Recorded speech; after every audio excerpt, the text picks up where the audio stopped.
En avril 2023, j'ai appelé ma mère et je lui ai dit « Viens, on part au Népal ». Alors pourquoi le Népal? Elle a lu ce livre et ça lui a changé sa vie. Et je lui ai dit « Viens, je te fais vivre la même chose ». Alors, elle a dit oui.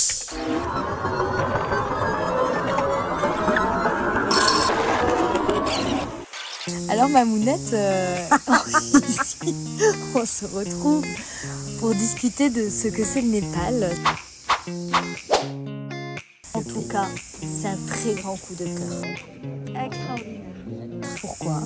La diversité des paysages. Et jamais je me suis sentie en insécurité dans ce pays. C'est cette gentillesse, cette bienveillance, et la cuisine népalaise. Le dalbat, chom wei, le machuran, les chapati et rôtis, les légumes au curry avec du riz. Et c'est toujours fait à la dernière minute. De chercher l'œuf de la poule, chercher ça dans le jardin.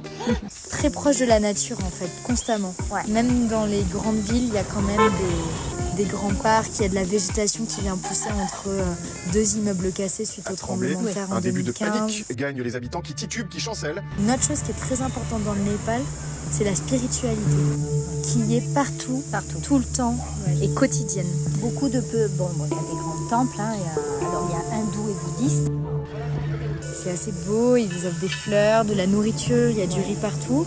On a eu la chance et le malheur de tomber pendant Dachin, dans le grand festival hindou du Népal. Le pays est extrêmement coloré. Oui, mais les maisons, elles sont colorées. 1, 2 étages et terrasse, les citernes d'eau.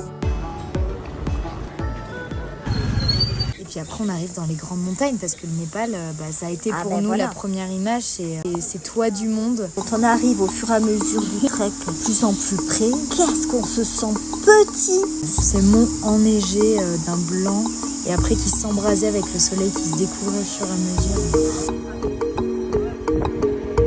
Alors par contre, ils ont une folie ardente pour les escaliers. C'est là-bas, là.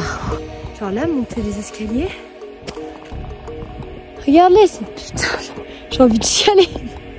J'en peux plus, je prendrai que des ascenseurs maintenant. Parce qu'après on est descendu dans le sud du pays, le Terai, et là en fait c'est de la jungle. Moi j'ai été très surprise de voir à quel point il y avait différents types d'animaux dans ce pays. Mais oui. Qui je pensais que de montagne.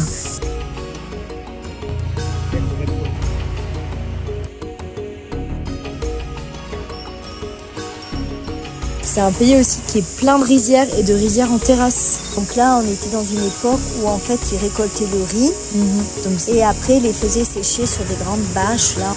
Et ce qui est dur aussi, c'est les grandes villes. Donc, par exemple, Katmandou, c'est une effervescence constante et infinie. C'est une ville trop. Ouais.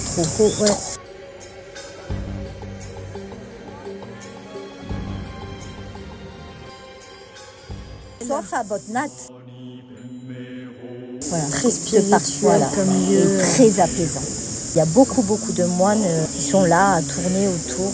Comme des satellites, tourner les moulins à prière. Oui, voilà. Ils récitent Om Mani Padme Hum. Et sinon, là, on a aussi vécu très localement en empruntant les routes du Népal. Local, hein. Alors là, c'était toute une expérience là. Après, on a fait combien d'heures de trajet là-bas? 7 heures de trajet, plus que rocambolesque. Moi j'ai adoré Pokhara. Qu'est-ce qu'elle est agréable là au bord du lac. Ouais. Tu peux faire du bateau le soir là, se balader au bord du lac. Ouais. Avec plein de petits vendeurs partout, des barbecues qui se font, un parc d'attractions. Ah moi je m'y vois bien rester là en vacances 1 mois. Le Népal c'est une destination qui est pas chère. Ouais. Alors voilà, on vient de faire le repas le plus cher de toute notre vie, je pense.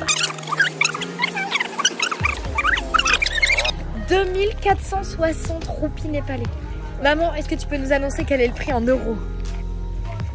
8 € par personne. 16 € en tout. Voilà, c'était hyper cher, je trouve ça indécent, tellement c'était bon. On a fait un petit peu des trucs principaux. Ouais. qui nous a montré ce pays. C'était magique de le partager ensemble. Ah bah ça oui, c'est parce que j'étais avec ma fille. Et moi j'étais avec sûr. ma mère. Donc, car. Mais ça c'est sûr que ça sera c'est un voyage marquant, inoubliable, ça c'est sûr. Ouais. Ça c'est sûr.